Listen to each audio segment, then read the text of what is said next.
6 signs na mahal ka talaga ng isang babae at seryoso sa'yo. Number 1, pinapakilala ka niya sa magulang niya at iba pang kakilala. Ibig sabihin, handa siyang sumugal sa'yo sa relasyon nyo. Number 2, may oras siya sa'yo kahit busy siya. Hahanap siya ng paraan para makausap ka. Number 3, maliit na bagay pinagsisilusan niya. Natural lang yon sa isang babae. Parang ako, ang akin ay akin lang.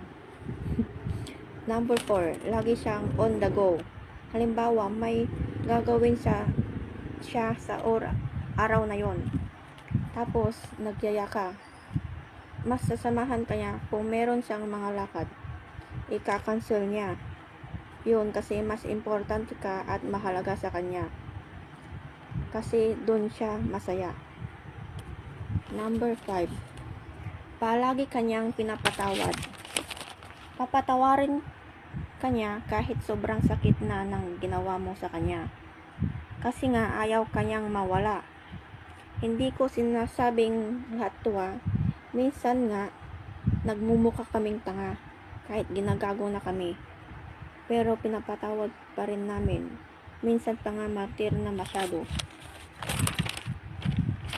Kaming mga babae, ang dami mo nang ang ginawang kasalanan at the end, tinatanggap ka pa rin namin. Ibig sabihin nun, mahal ka niya talaga. Number 6, maalaga siya sa'yo kahit wala siyang kailangan at hinihinging kapalit. Okay guys, hanggang dito na lang muna. Please subscribe and click the notification bell for you to be notified on my next videos. Thank you so much. Bye.